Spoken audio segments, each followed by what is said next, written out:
Saa 1 kamili Afrika Mashariki, sawa na saa 12 Afrika ya Kati, tarehe 4 mwezi wa 4 mwaka 2020. Mpenzi mtazamaji, maandalizi makubwa kumaanisha kwamba usibonyeze kibonyonyo, tayari kukufahamisha yale ambayo yamejiri kutoka kaunti mbalimbali humu nchini. Jina langu ni Emmanuel Terer, mtangazaji mbea katika lugha ya ishara ni An Wairimu. Mpenzi mtazamaji, tupate muhtasari.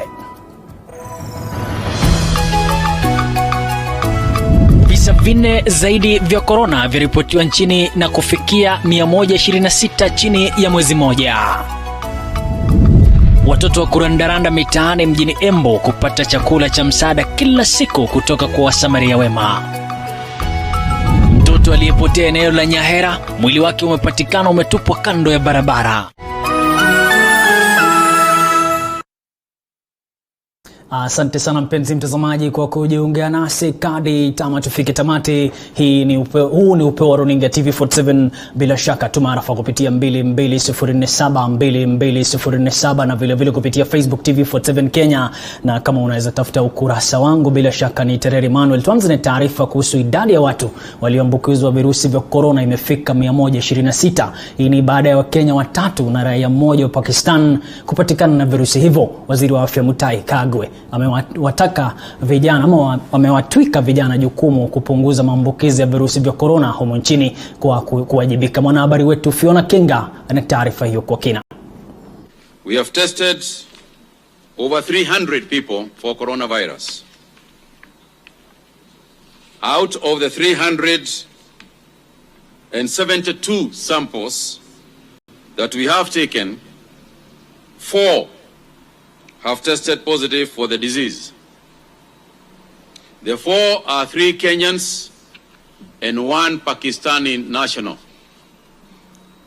In terms of gender, we have 3 who are male and 1 who is female. 2 of them traveled from Malawi and Pakistan respectively, while the other 2 contracted it locally. Their ages range from 34 years for the youngest and 44 years for the oldest.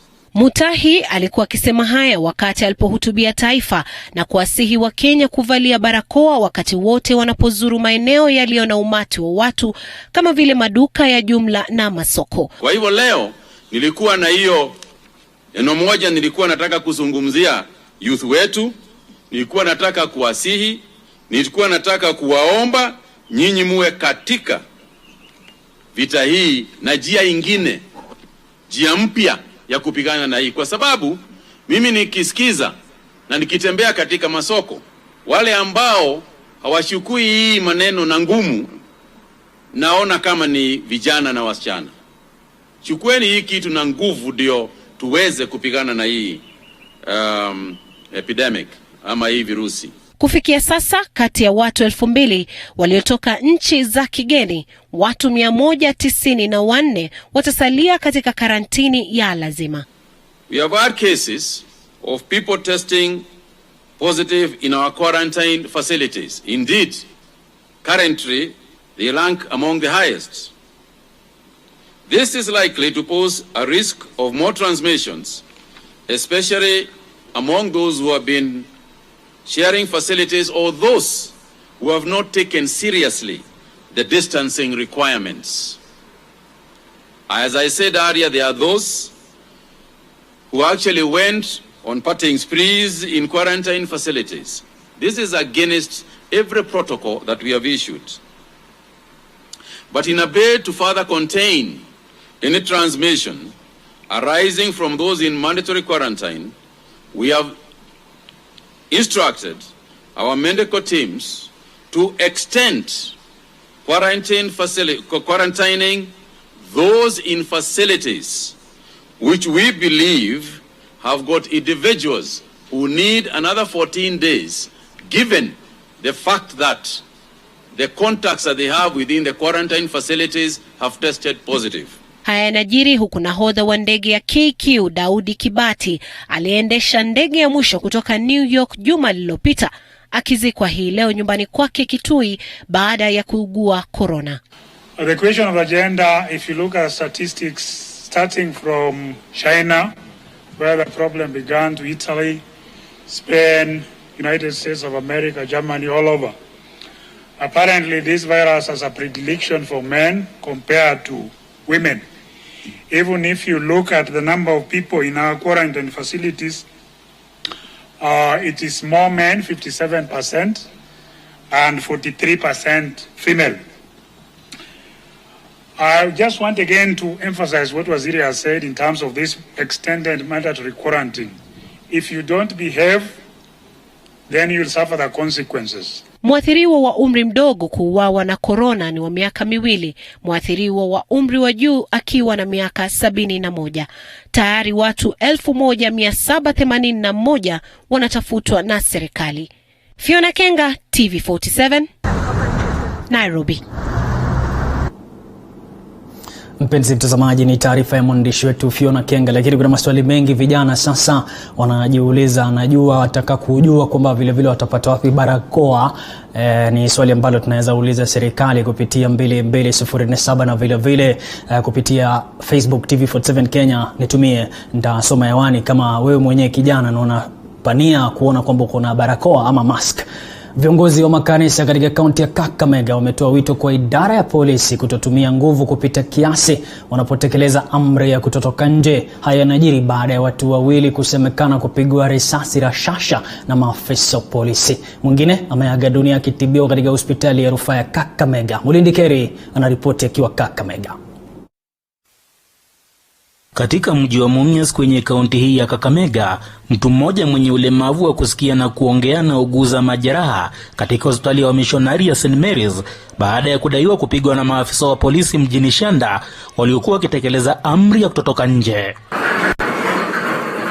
Zakaria Lubale anadaiwa kuvamiwa akielekea nyumbani baada ya kufunga biashara yake. So jana askari walikuwa hiyo curfew, but the way waliacha tu kupendelea. How kama unaweza piga mtu mwenye asikii wala aongei na mmempigia karibu na boma kwao, karibu na penya anaingia kwao, sasa si kwa market ama na zoom anatembea, unafuata mtu mpaka vichochoroni huko, mnampiga, mnamuumiza, tena mnarudi nyinyi askari, mnabeba the same person, mnampeleka kutibu. Mnasitukia tu wamekurukia, unatuangwa, sasa pia tunalia. Lakini muda kidogo alienda na karudi, nikafungua mlango, nilikuwa nimefunga mlango. Kufungua mlango nikaona watu wanakimbia na yeye mwenyewe ameanguka chini, damu inatoka mingi. Nikashindwa nini yenye inaendelea, na watu wanaenda mbio. Kisa hiki kimekashifiwa vikali na mwenyekiti wa shirika la walemavu kaunti ya Kakamega Habeloma, huku akiitaka serikali kuu kuweka mikakati ya kuwapa walemavu ujumbe kuhusu matukio yanaendelea kuhusu janga la COVID-19 na kuwaepusha kujipata katika mkono mbaya wa sheria. Sisi kama ushirika ya walemavu tunataka sheria ichukua mkondo wake. Mwenye alifanya hiyo kitendo lazima sheria ifuate vile inafaa. Kamanda wa polisi kaunti hii Bernard Muli ameahidi kuwajibishwa kwa maafisa waliohusika, huku viongozi wa kidini wakionya polisi dhidi ya kutumia nguvu kupita kiasi. Mimi mwenyewe nilimtembelea kwa hospitali, nikaenda nikamwona, nikakuta kweli alikuwa ameumia. Yule ambaye atapatikana ya kwamba ndiye alitenda hicho kitendo, nafasi atakuwa naye kwa kikosi, sababu kikosi si cha ofisa ambaye anaumiza wananchi. Tunatoa mwito kwa polisi wetu ambao ni watoto wetu, wasijaribu kutumia nguvu sana, kwa sababu kwa wakati huu kila mtu ana wasiwasi.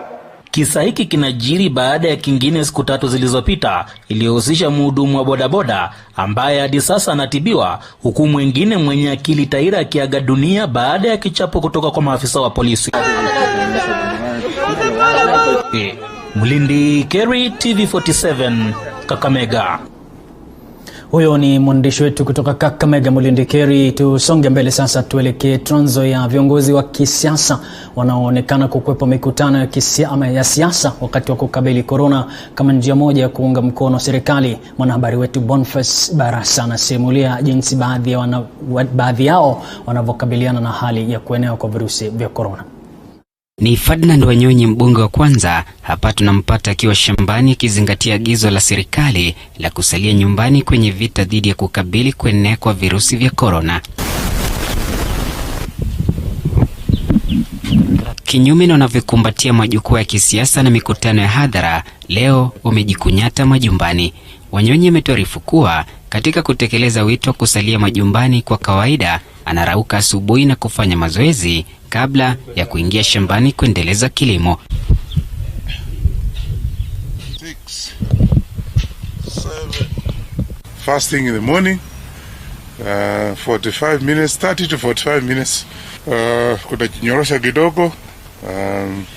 Wajua sasa kukaa pale pamoja si mzuri. Nikimaliza ni kuangalia ng'ombe siko sawa, simelala vizuri.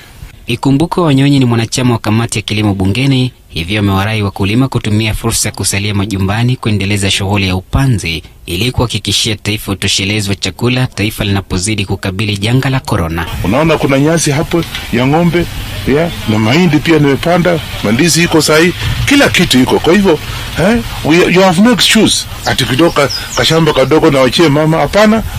Mama na achie papa, hapana.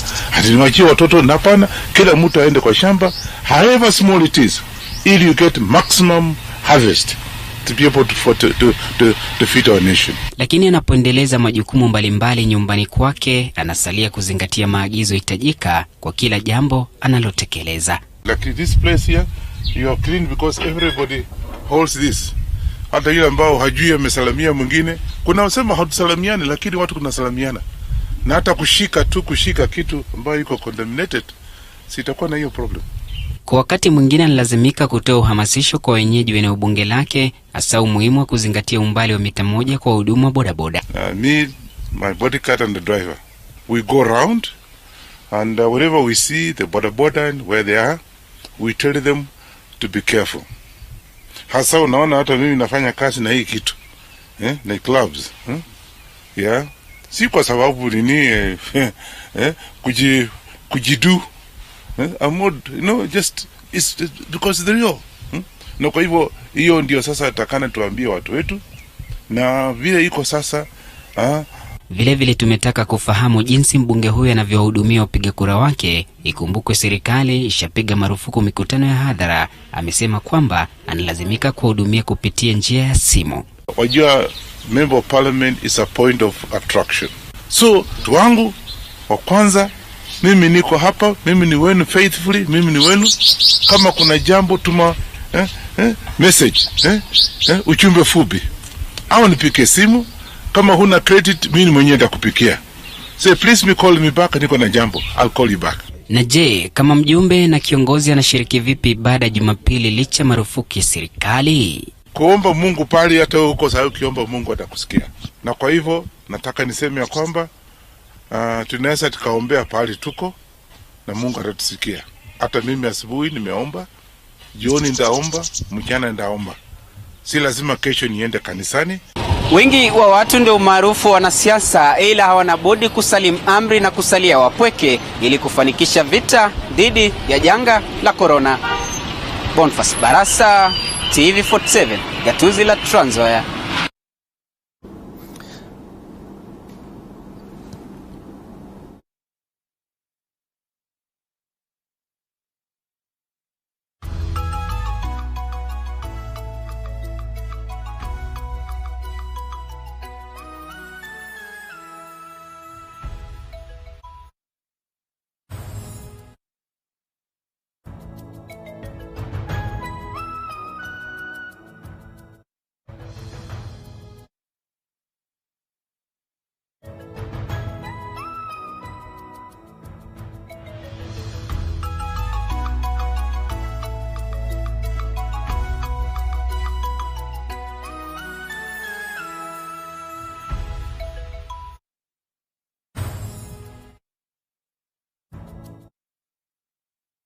Mpenzi mtazamaji, tunaomba radhi kwa itilafu ya mitambo, imegandana kweli kweli, lakini mtazamaji sikiza hii. Katibu mkuu wa chama cha KOTU Francis Atwoli amesema uwepo wa virusi vya corona duniani ni adhabu ya Mwenyezi Mungu na ni kutokana na dhambi zetu kama wanadamu. Kwa upande wake, mbunge wa Bomula Mabonga amewasihi wa Kenya kudumisha sheria zilizowekwa na Wizara ya Afya ili kuzuia kuenea kwa corona. Hii coronavirus, mheshimiwa, wewe ni mhubiri, bishop yuko hapa. This is a punishment from God. Mimi huwa naambia watu kila siku, na watu nyinyi hamnisikii. Hii mambo hakuna pahali mkubwa ama mdogo anaweza kukimbilia. Saa hii sisi wakubwa tungelikuwa tunapanga, tunauliza hospitali mzuri India ni gani kama anashikwa na hii, ama Italy ama Amerika, na huko kote kumewaka moto. Mungu ametaka kuequalize maskini, matajiri, wezi wa pesa za serikali, wote. Amevunja hata mahoteli makubwa kali yale walikuwa wanakulia pesa za wananchi za kodi, hakuna pahali wanaweza enda. Wengine wamejificha sana, hawezi toka hata nje. Wanaongea wakiwa kwa viona mna hii. Today in Italy watu wanakufa zaidi ya 1,000. Hata cemeteries imejaa. Watu wanachomwa, wewe unaenda kuchukua chifu unapeleka kwa nyumba. It's something serious. Na kama watu hawajaelewa, wataratara hawajaelewa, please wacha tushikilie kama ku keep distance. Hata mzee wako kama amesafiri, mke wako kama amesafiri, please keep distance. Mpenzi mtazamaji, niandikia rafa au nijuze kama kweli corona ni adhabu ya Mwenyezi Mungu kwa binadamu. Nitumie kupitia 2207 na vile vile kupitia Facebook ni TV47 Kenya 2207 na vile vile Facebook TV47 Kenya. Tuzungumze, je, kweli ni adhabu ya Mwenyezi Mungu kuona corona katika ardhi ya Mwenyezi Mungu? Wakazi mjini Eldoret wamekashifu hatua ya mmiliki mmoja wa nyumba kwa kubomoa mabati kwenye paa ya nyumba ya mpangaji wa nyumba yake baada ya mpangaji huyo kulemewa kupata shilingi 500 zilizobakisha kulipa kwenye nyumba hiyo ya shilingi 4,000 kila mwezi. Mama huyo aliye na mtoto wa mwezi mmoja amelazimika kuendelea kukesha kwenye nyumba hiyo hata kama haina mabati ya paa baada ya kazi ya mumewe ambaye ni mhudumu wa bodaboda kuathirika kufuatia amri ya watu kutotoka nje. Bosibori anasema alilipa shilingi 3,500 za kodi ya nyumba ya mwezi wa 3 na akasalia na shilingi 500, lakini alipigwa na butwa baada ya mwenye nyumba kutumana hapo jana mabati ya nyumba hiyo kungolewa, huku akimtaka kuhama kutoka kwenye nyumba hiyo. Nilikuwa nalala, udongo ikamwagikia mtoto kumwagikia mtoto. Nikauliza kijana, hebu amko niangalilie hii pusi yenye inatembea kwa mabati ni aina gani leo yenye inanimwagilia mchanga? Akaniambia ni mtu mwenye ako juu. Na mimi kutoka nikaona ngazi. Kutoka kuona ngazi nikatoka. Nikamuuliza ni nini mbaya? Nikamwambia, akaniambia fanyeni hivi, tokeni nje haraka. Nikawaambia fanya, wacha ngoja nifalishe mtoto mangu. Nikafalisha mtoto nguo, before hata hajaanza akangoa mabati ya kwanza. Dongo ikaendelea kumweka, nikatoka kwa jirani nikafalisha mtoto mangu. Bosibori anasema mmewe ambaye ni mhudumu wa bodaboda alikuwa ameshindwa kulipa pesa hizo baada ya kazi yake kuathirika kutokana na amri ya serikali ya kutotoka nje katika juhudi za kudhibiti kuenea kwa ugonjwa wa COVID-19. Kiwaambia fumirieni mzee ameenda kuitafuta, ananiambia muolewe na wazee wenye wako na pesa. 3,500 ikabaki 500. Saa ile wakati ya ilibaki 500 nikamwambia wacha niende nitafute 500, nikipata nitakuletea. Nikakaa wiki moja sikuwa nimepata 500. Vile alikuja akaitisha hiyo pesa nikamwambia ngoja tena kidogo nitakuletea. Yeye naye akasire kashika, yeye akaweka vijana wakapanda juu ya mabati wakang'oa mabati. Wakazi wa eneo hilo wamekashifu tukio hilo wakisema mama mmiliki wa nyumba amekuwa akiwasumbua na hata kuwafurusha wapangaji wanapochelewa kulipa kodi ya nyumba. Mtu wangu aligonjeka kansa, nikashindwa kulipa rent, yeye mwenyewe nikachelewa siku 10 kulipa. Alituma sonja wake. Sonja alikuja mpaka hapa kama kunanyesha. Sonja mwenyewe nikamfuata mpaka huko juu kwake. Kufika huko juu kwake nilikuta makala wapo mapolisi 3. Akaniambia juu sasa unakataa kulipa rent, nimekuitia au mapolisi. Tendo kama hii ambaye amefanya hii hata pahali alipo, hii ni laana anajitapia. Hii sio baraka. Mama mmiliki wa nyumba hakupokea simu tulipojaribu kuwasiliana naye. Calvin Chitwa, TV47, kaunti ya Uasin Gishu.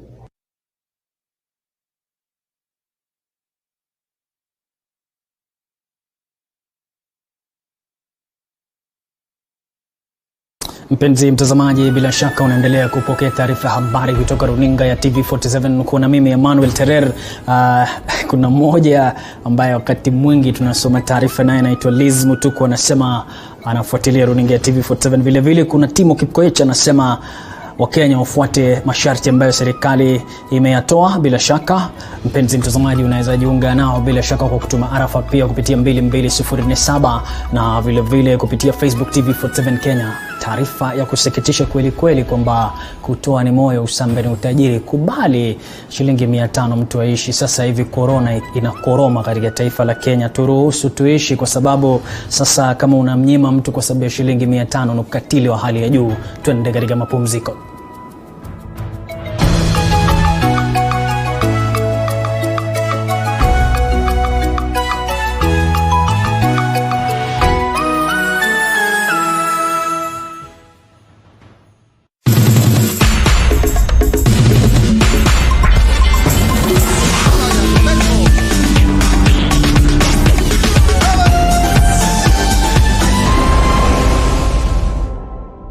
Want to grow your business? You can simply do so on our 24-hour nationwide TV station. Email us on ads@tv47.co.ke. Or simply call us on 0748 205 604. 0748 205 604. Talk to us today, because the growth of your business is our business, right here on TV47.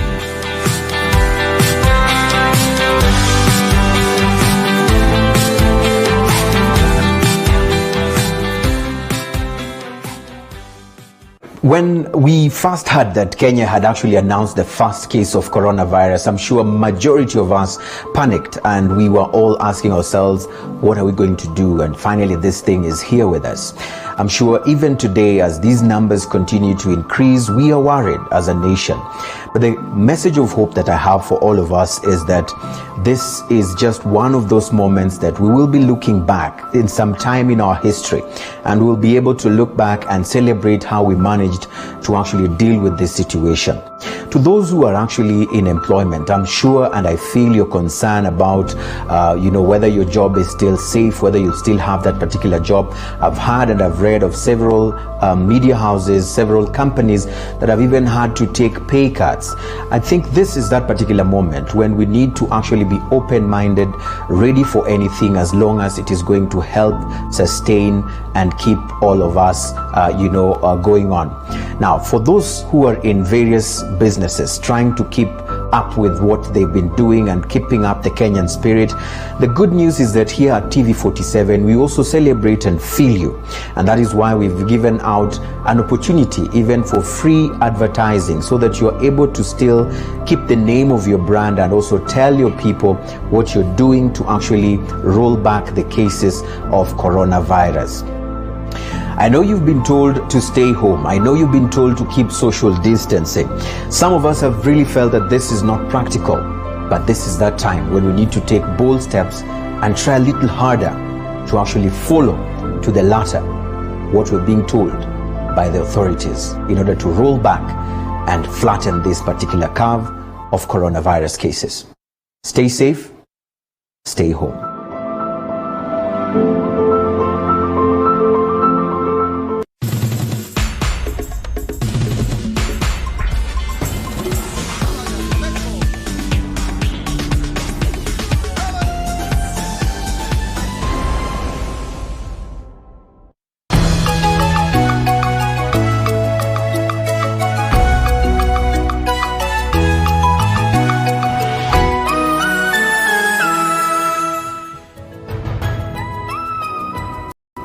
Asante sana mpenzi mtazamaji kwa kuendelea kuwasiliana nasi na vile vile kufuatia taarifa ya habari ya runinga ya TV47. Uko na mimi Emmanuel Terer, na vile vile mtangazaji mbia katika lugha ya ishara ni Ann Wairimu. Tusonge mbele sasa, tuzungumzie wingu la simanzi limetanda katika kijiji cha Nyahera, eneo la Maseno, kaunti ya Kisumu, baada ya mwili wa msichana mmoja kupatikana umetupwa kando ya barabara. Inasemekana msichana huyo aliuawa usiku wa kuamkia leo. Aidha, polisi walikumbwa na changamoto wakati wa kuchukua mwili huo. Kulingana na wakazi, mauaji hayo ni ya 8 katika eneo hilo.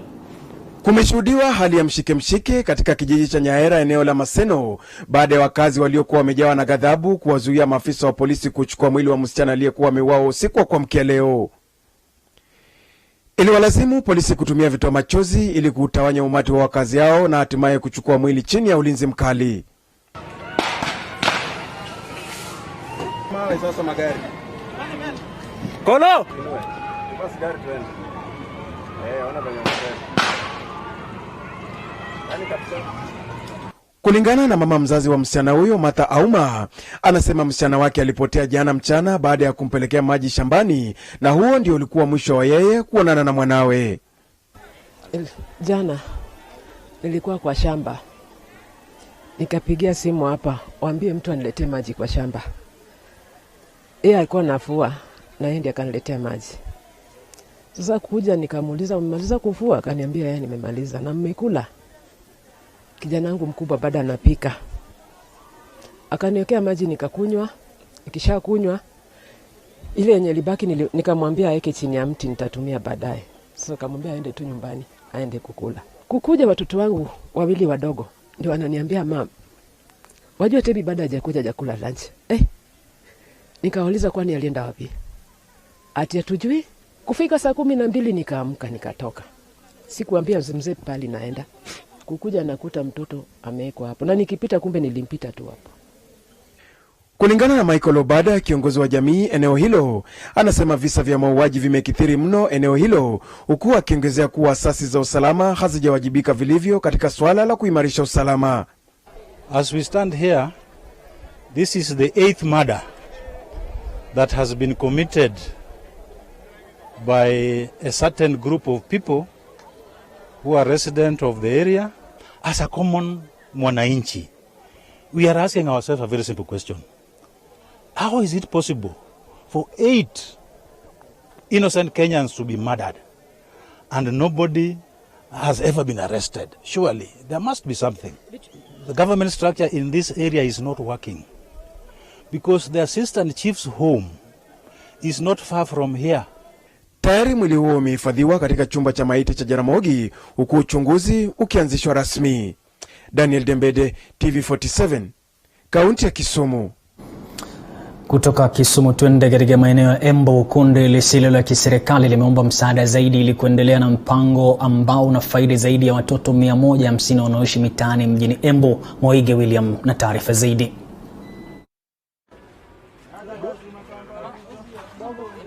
Kundi moja lisilo la kiserikali ambalo huwalisha watoto wa mitaani katika mji wa Embu lina wasiwasi kwamba halitaweza kuendeleza mpango wao kutokana na hali mbaya ya uchumi wa taifa kutokana na mlipuko wa maradhi ya COVID-19. Cost ya chakula, kama sasa cost ya chakula imeenda juu. Kuanzia last month venye sasa tuliona lazima tuanze kufanya packed lunch. Ile pesa tuko nayo ya kufida watoto kwa mwezi ilisha tarehe 21. So kuanzia tarehe 21 hatujawapatia chakula. Tumeanza kuwapatia chakula jana wakati tulipata pesa ya hii mwezi. Na tukiendelea venye kuko na bei ya chakula na kila kitu, na tuna force kufanya take away ili wasikae hapa to avoid your clouding. Ile budget na ile pesa tuko nayo ya chakula itakuwa imeisha by tarehe probably 20 ama 28.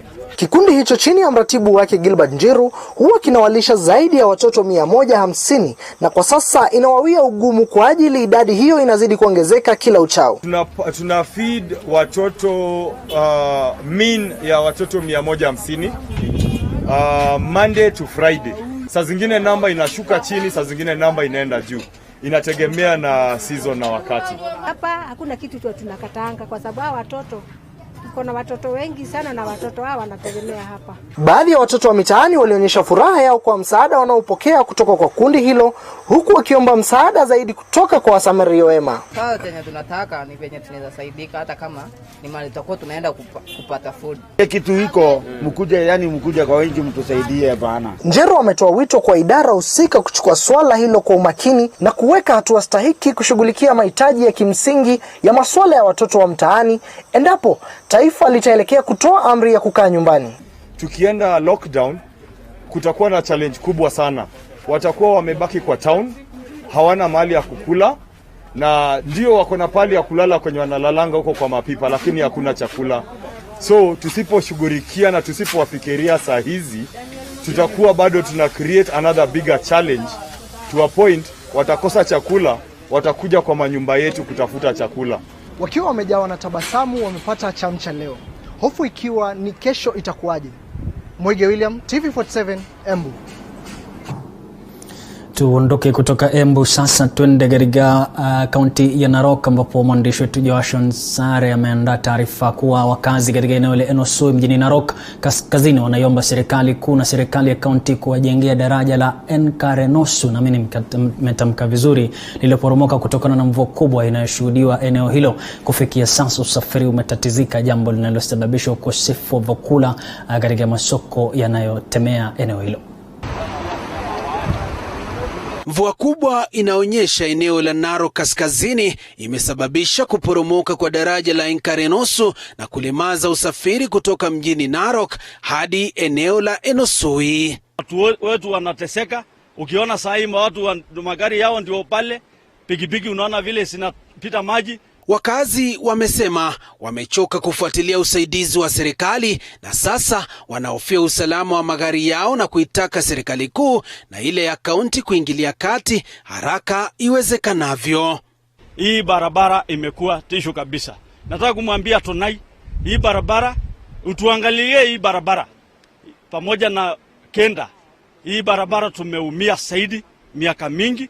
Watu wetu wanateseka. Wakiongozwa na Eunice Marima wamedokeza kuwa usafiri umeathirika pakubwa kwa kuwa barabara hiyo ambayo iko chini ya usimamizi wa halmashauri ya barabara mashinani Kera imetelekezwa baada ya kutoa kilio chao bila kusikizwa. Of course the county government has been around here.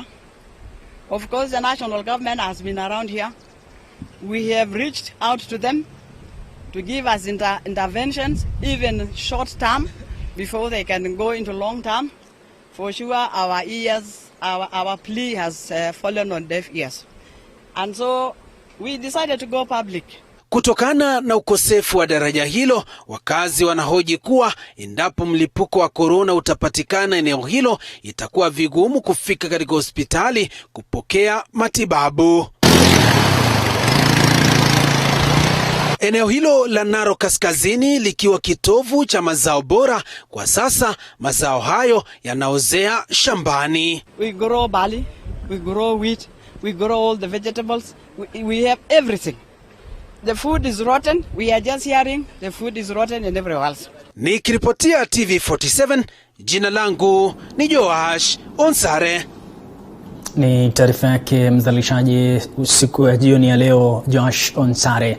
Tuende Mombasa sasa. Mshirikisho ukanda wa Pwani John Elung'ata pamoja na katibu mratibu katika wizara ya mambo ya ndani Balozi Hussein Dado wametangaza mikakati ya kudhibiti corona, mojawapo ikiwa kuruhusu huduma za feri moja ili kudhibiti msongamano wa watu na kuzuia maambukizi zaidi ya virusi hivyo nchini. Hatib Abdullah na taarifa kamili. Mshirikishi huyu wa ukanda wa Pwani alisema hatua hii itaondoa msongamano unaoshuhudiwa nyakati za jioni kwa kuwapa fursa watu kuvuka mapema katika kivuko hiko, huku akiongelelea swala la amri ya kutotoka nje kabisa almaarufu kama lockdown kama njia mojawapo ya kupambana na kirusi hiki. It will be dynamic depending on the situation that we are seeing, because we don't want people to keep on crowding. Should we see a crowd, we evacuate that crowd. We do not want people to keep on crowding, so that it becomes a war in the evening. So we want to keep the pressure low all the time. But the priority right now from 11 to 2, priority is vehicles. But should there be demand for passenger traffic or for pedestrians, we'll give them priority as well. Sidhani kama kutakuwa na hiyo lockdown bila mikakati kuwekwa kwa ile hali ambayo itamsaidia mwananchi. Kwa hivyo kusiwe na ile wasiwasi ya mwananchi kusema kwamba itakuwaje. Lakini yeye mwenyewe sijiwekee chakula pia ile ya kawaida, siku ya kawaida. Ile chakula chako kitunze, usiwe unakuja mjini ukisema unatafuta chakula, lakini jioni ukirudi unarudi vile vile. Kwa hivyo tunafikiria mwananchi aanze kujitayarisha psychologically, kwa sababu ni vyema kujua ugonjwa huu unazuiwa tu kwa watu kukaa mbali na wengine. Naye katibu mkuu wa utawala katika Wizara ya Usalama wa Ndani Balozi Hussein Dadho alipongeza hatua zinazoendelezwa na vitengo husika katika kivuko hiki, akisisitizia wananchi kufuata maagizo kabla ya kaunti ya Mombasa kujipata katika hali ngumu zaidi kwa sababu ya kirusi cha korona. Ikija kigawanywa kwa wale wana uchochole zaidi, lakini sababu ya kuweka kafyu jioni peke yake ni mwananchi utafute riziki yako ya halali, na umechukua uamuzi kwamba at least kuwe na feri moja throughout iwe ikibeba watu, wakati zile 3 zikibeba magari. Itapunguza hii msongamano wa watu. Mkiendelea namna hii Mombasa inaweza tumika kama pilot ya lockdown, halafu mpate shida zaidi. Na lockdown imefanywa na ulimwengu mzima. Ni vile rais wetu ana huruma, anasema watu wajisaidie kidogo kidogo mchana. Wewe unaona hii ni mchezo? It's not. Huku jinamizi la kirusi cha korona likizidi kuumiza vichwa wahusika katika kukabiliana nalo, washikadau hawa sasa wana imani kuwa hatua zilizowekwa leo zitasaidia pakubwa kumaliza misongamano inayoshuhudiwa kila siku kwa watumizi kutaka kuabiri feri nyakati za jioni. Kutoka kivuko cha feri kaunti ya Mombasa, nikiarifia runinga ya TV47, mimi ni Mohamed Hatib Abdallah. Kulingana na akrabu ya kronomita yangu, saa 1 dakika 35 Afrika Mashariki. Napata arafa kupitia 2207 na vile vile kupitia Facebook TV47 Kenya. Kuna mmoja ambaye ni ripota runinga TV47 anaitwa Hatib Abdallah, mamake shabiki mkubwa sana na kwenda kwa jina la Nyambwana Mzee. Anasema anafuatilia runinga TV47, bila shaka asante sana mama. Vile vile mmoja anaitwa Dorcas Tarus anasema anafuatilia akiwa Bangkok, Thailand. Asante sana, mataifa tunazama bila shaka. Na vile vile Daniel Dembede ambaye ni ripota katika runinga TV47, yeye akukosa kufuatilia taarifa. Na vile vile kuna moja kupitia SMS Matthew anasema ni mapigo ya Mwenyezi Mungu. Niandike arafa uniambie kama corona ni adhabu na mapigo ya Mwenyezi Mungu katika ardhi yake. Tuzungumze, twende katika mapumziko. Kumbuka kwamba tukirejea kuna taarifa sufufu.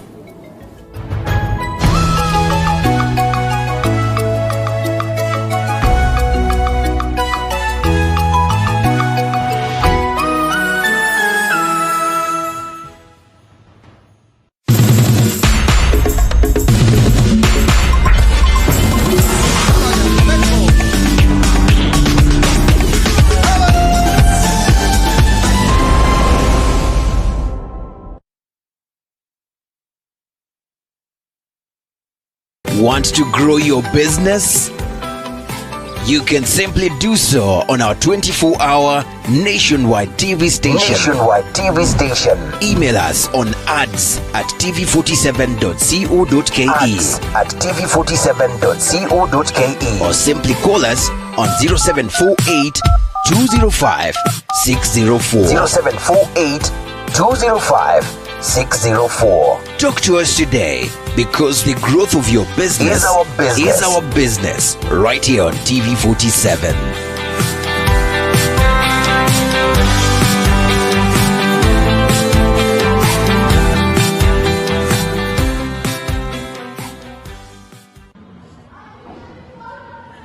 Yeah, my name is Gideon Gidaiga from Nefil Insurance Agency, and we want to encourage our fellow Kenyans that in these times of coronavirus crisis, we shall overcome. We want to urge our fellow Kenyans to adhere to the government directive of washing hands, keeping distance, and staying at home. If we do this, we shall overcome coronavirus.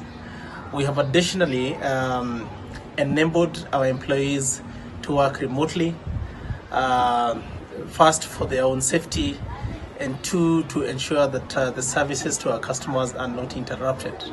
We are a call away, an email away, and a phone call away. Thank you very much. For more inquiries, please email ads@tv47.co.ke or simply call us on 0748 205 604.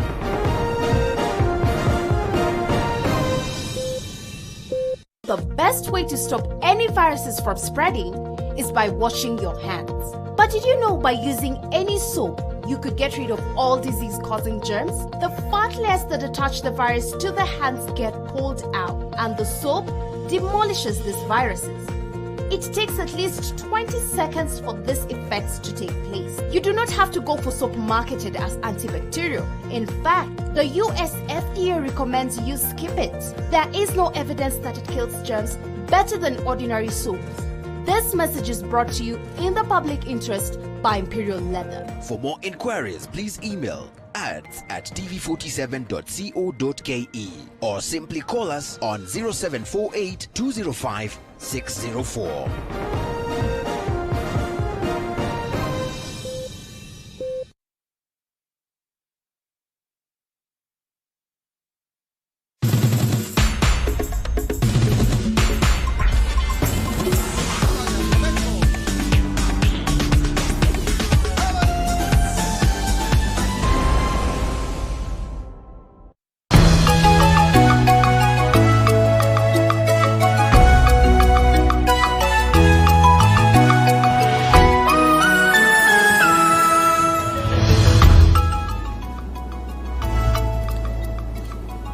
Asante sana mpenzi mtazamaji kwa kutobonyeza kibonyonyo. Mtangazaji katika lugha ishara ni Ann Wairimu. Jina langu ni Emmanuel Terer. Tusonge mbele sasa. Baada ya kauli ya gavana wa kaunti ya Nakuru Liki Nyanjui ya pendekezo la kuweko kwa amri ya watu kusalia makwao kabisa maarufu kama lockdown, sasa kauli hiyo imeibua hisia miongoni mwa wenyeji wa kaunti hiyo. Mwanahabari wetu Chichi Josephine na taarifa kwa kina. Unaweza kuwa unga rafiki yako akupigia simu akwambie tumebakisha kaugali. Hiyo ndio masamba tunapatikana tukiendea ugali. Ni hisia za wananchi zilizotokana na pendekezo lake gavana Liki Nyanjui la kuweko kwa amri ya watu kusalia makwao kabisa maarufu lockdown kwa lengo la kudhibiti maambukizi ya COVID-19 nchini. So we are also calling for a total lockdown. We would rather fight the consequences of hunger than the consequences of 10,000, 20,000 people infected. Hofu ya wengi ikiwa ni vipi watakidhi mahitaji ya jamii zao, ikiwemo chakula cha kila siku na kodi ya nyumba, kwani wengi wao ni wachuzi ambao hufanya kazi ya bora mkono uende kinywani. Inaweza sema saa hii tunakubaliana na uhusiano ya governor watu waende lockdown, lakini kitu moja tunauliza, watu wenye hawajiwezi, kuna mabeba, kuna watu kama wale wanauzaga mali, hao watu wanatafuta chakula ya kila siku. Ukisema tuende lockdown kama governor, sisi tutakula nini? Sisi hatuombi serikali tupe pesa kama msaada wa chakula. Kusema kweli sasa landlord wamekimbisha watu manyumba, ndio hiyo watu wanaambiwa walipe nyumba. Kusema kweli hatufanyi kazi. Landlord akikuja akwambia utoke nje, utaenda wapi rafiki yangu? Tuongee ukweli, tusaidiane. Na sisi wa Kenya, sisi sio kama nchi nyingine. Sisi tunasemaga heri tukufe na njaa, lakini uwezi kama my friend uoje mtoto wako akitingiza kichwa akufe ukionaga. Hiyo ni kitu haitawezekana. Sisi tunaomba serikali ikiza kuwa imetuletea chakula, tutakaa kwa nyumba na tutatoka. Lakini bila chakula my friend tutatoka. Hiyo hakuna, sio tafadhali. Juu hata kama wewe hauna chakula utakosa kutoka aje rafiki yangu. Kwa hivyo ningeomba serikali wale ambao tumekodesha manyumba waongeleshe landlords, wawache kutukimbiza. Ninasitikika ninaposikia watu wanafungiwa manyumba ama wanafukuzwa katika manyumba na hali hawana pesa. Wengine wakidokeza kuwa maafisa wa polisi wafaa kujali wananchi kabla ya kuwadhulumu katika kutekeleza amri ya kutotoka nje wakati wa saa 1 jioni. Kama serikali tunaweza omba rais hii lockdown. Na kama mapolisi sasa tunaona usiku wanapiga watu sana, tunaweza sema si kupenda wewe kwetu kukua nje, tunatoka nje sababu hatuna chakula. Sasa tunaweza omba rais, kama unaweka lockdown, tupee chakula. Sisi ukitupea chakula, hata ukituambia tukae miaka tutakaa na tutatoka. Lakini bila chakula masi tutatoka, upende usipende tutatoka. Ni hali ambayo ni ya kubabaisha, wengi wakibaki na taharuki ya jinsi mambo yatakavyokuwa. Lakini swali linasalia, je, Wakenya wako tayari kufuata amri ya kusalia nyumbani kabisa iwapo mkondo huo utapendekezwa? Nikiripotia runinga ya TV47 kutoka kaunti ya Nakuru, jina langu ni Chichi Josephine. Huyo ni mwandishi wetu kutoka maeneo ya Nakuru, Josephine Chichi. Washikadau katika sekta ya biashara wametoa wito wa kusitishwa kwa shughuli zote na kuomba kuwekwa marufuku ya kutoka nje ili kukabili virusi vya corona vinavyozidi kukoroma katika mataifa mengi ulimwenguni. Kupitia kikao walichokiandaa mapema leo, viongozi wa mashirika ya kibiashara wakiongozwa na rais wa KNCCI Fred Ngatia wameafikia kauli ya kutaka serikali kuweka watu wote kwenye makataa ya kutotoka nje kabisa, almaarufu lockdown. This is something that should come very early, learning from what China did. You can actually see they did a lockdown very early in Wuhan. If this disease gets to full blown, to 5,000 up to 10,000, it will be unable to contain it. Kulingana na wao, hiyo ndiyo njia pekee ambayo itapiga jeki juhudi za kukomesha idadi ya watu wanaoambukizwa virusi hivyo. Aidha, mashirika hayo yamewataka wanachama wake pamoja na Wakenya kwa jumla kuhakikisha wanazingatia maagizo yaliyotolewa na serikali ya kukabili maambukizi ya corona. There is a concern in case the government should call for a lockdown, and that majorly was discussed by all the counties across the country, and the feeling is that it is overdue, and that in terms of market we need to make sure that we see all markets fumigated on a daily basis. Hata hivyo, mashirika hayo yameitaka serikali kuweka mikakati madhubuti ili kuhakikisha Wakenya wateseki iwapo uamuzi wa kufunga kwa shughuli zote utachukuliwa. We need actually to have a lockdown, yes, but after also taking sure that they have been given food. Eli Logova, runinga ya TV47, Nairobi. Baada ya taarifa yake Logova, twende kule Kisii. Wafanyabiashara soko la daraja 2 mjini Kisii wanalalamikia kubomolewa kwa vibanda vao kwa kile serikali ya kaunti ya Kisii na kitaja kuwa kutekelezwa usafi wa kaunti hiyo. Hayo yanajiri wakati mji wa Kisii ukioshwa na kunyunyiziwa dawa ya kuzuia virusi vya corona. Wycliffe Siko ni mwanahabari wetu. Wafanyabiashara soko la daraja 2 wametamaushwa na hatua ya serikali ya kaunti hii ya Kisii kuwabomolea vibanda vyao, wakisema kuwa hawana mahali pengine pa kufanyia biashara zao. Wanasema kuwa agizo la kusalia manyumbani ili kukinga kuenezwa kwa ugonjwa wa corona walilitilia maanani, lakini hawakujua ilikuwa njama ya kuwa wakati hawapo vibanda vyao vibomolewe. Hiyo biashara nimesaendelea naye kwa muda sio ndogo. Sasa vile na fukuzwa hivi na sindwa penye pa kwenda. Hasara nimepata ni ile vitu kutafaka, sile vitu ya customers. Wakikuja mimi na sindwa nitatoa wapi niwarudishie, kwa sababu sitabeba safari moja, si kuwa na jipanga. Wamepeana hiyo kitu bila notice. Sasa wanataka serikali ya kaunti hii kuwaeleza ni vipi watakavyofanya biashara zao, kwani pia kuna madai kuwa watajengewa vibanda vipya, ila hawafahamu ni lini na ni kwa nini walibomolewa kisha kujengewa vingine.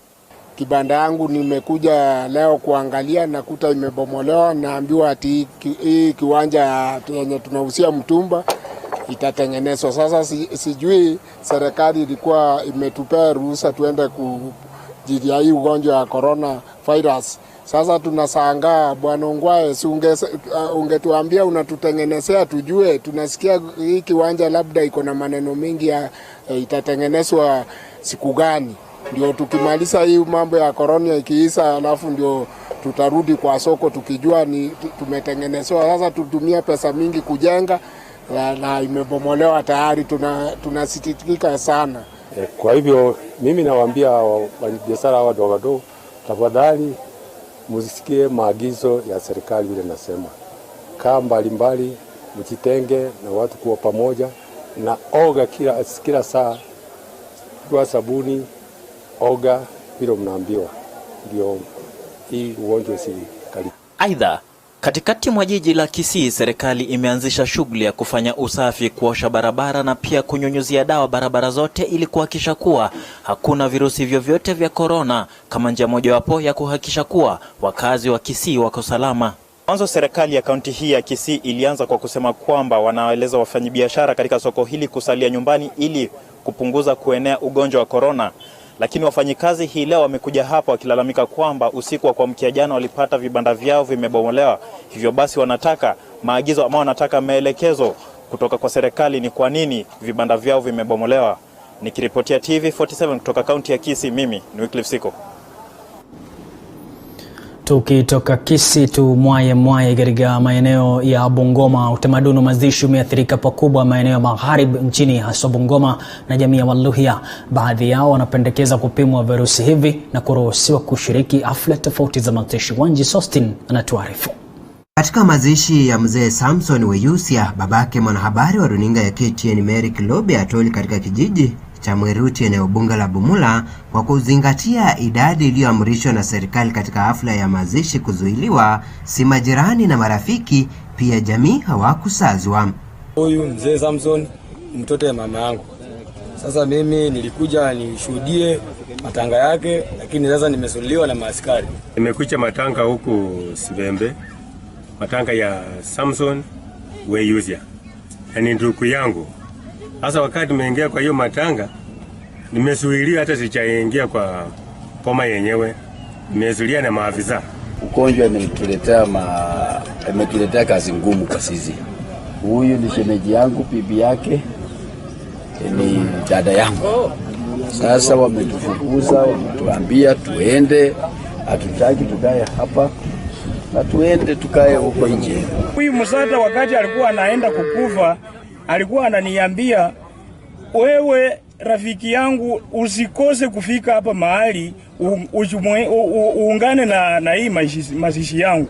Lakini kusema ukweli, hii ugonjwa ya corona ndiyo imefanya ona sijaingia ndani hata nitimilishe ile ahadi yenye Musali niambia. Kwa sasa wakazi hao wanaomba serikali izingatie kudumisha utamaduni kwa kuweka vipimo vya virusi vya corona katika hafla mbalimbali. Corona iko, lakini sasa naomba bwana governor wangamati jaribu tu angalie mashini ya kupima corona, kwa sababu watu tumezoea tukienda matanga tufikie ule amekufa.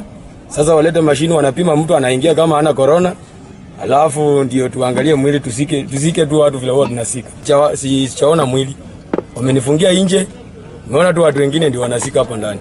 Kama ni vizuri, Mungu atusaidie. Watuletee clinic officers kwa ground. Bimwe tuone nani hawana corona na wengine hawana corona, wachukuliwe waende hospitali. Nimeamua kwenda nyumbani. Kwa sababu sasa sichaonya kenye nimekuja huku. Passport ndio nimelipa. Hiyo haina shida. Kwa sababu nilikuwa nimekuja matanga. Transport haina shida, nitarudi nyumbani. Janga hili la virusi vya corona limeweza kuathiri pakubwa utamaduni haswa wa Kiluya. Wenyeji huku wanasema kwamba ingekuwa vizuri wawe na vile vipimo vya kuwaruhusu wakiingia na kushiriki katika hafla kama matanga. Wanji Sostin, TV47, Bungoma.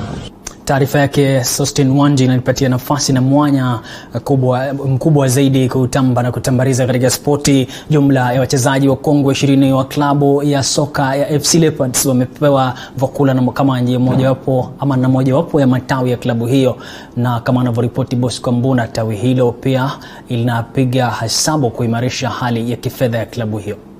Katika kipindi ambacho vilabu vya michezo nchini vinapambana na wakati mgumu kifedha, tawi la Ingwe ya Matere ambalo ndilo tawi la hivi punde la kilabu cha AFC Leopards linaahidi kutumia nafasi yao kama tawi la kilabu hicho ili kuimarisha uwezo wa Ingwe kifedha. We want to use this 6 million funds to invest into the club, and we are going to put that into effect, and we have come up with a program called Block Share Program, where we want all the branches of FC Leopards to turn into corporate entities and buy rights into the club to invest into the club.